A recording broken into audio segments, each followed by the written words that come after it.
دادا جان، جب حر نے امام حسین کو روک دیا اور کہا کہ کربلا کے میدان میں قیام کریں، تو امام حسین نے وہیں رکنے کا کیوں فیصلہ کر لیا؟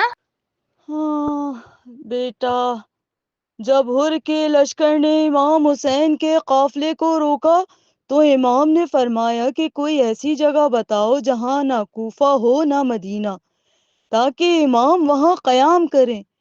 حر نے کہا کربلا کے میدان میں رک جائیں۔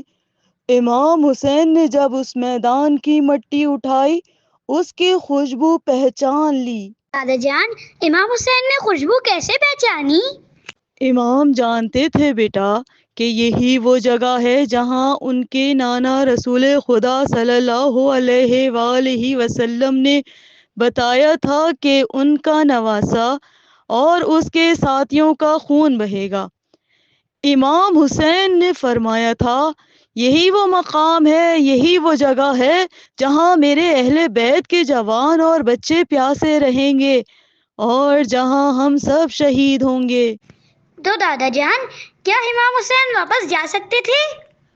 بیٹا، امام حسین علیہ السلام جانتے تھے کہ اب واپسی کا راستہ بند ہو چکا ہے، اب حق اور باطل کے بیچ فیصلہ ہونا تھا۔ وہ رک گئے تاکہ اللہ کے دین کو بچا سکیں، انہوں نے اللہ کے حکم کو پورا کرنا تھا۔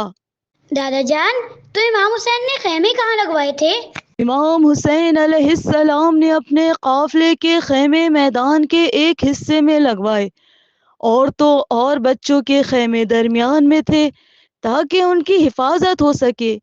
امام نے اپنے ساتھیوں کے خیمے باہر لگوائے تاکہ جب دشمن حملہ کرے تو پہلے ان کے سامنے آئے۔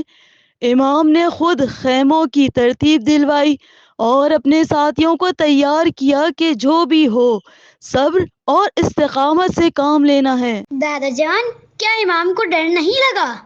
نہیں میرے بیٹے، امام حسین علیہ السلام اللہ پر بھروسہ رکھتے تھے، ان کے چہرے پر سکون تھا۔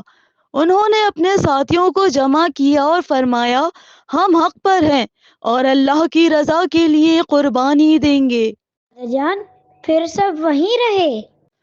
ہاں بیٹا، پھر وہی میدان ان کی قربانیوں کا گواہ بنا، وہیں خیمے لگے، وہیں دین کی حفاظت کی گئی اور وہیں اسلام کی سچائی بچائی گئی۔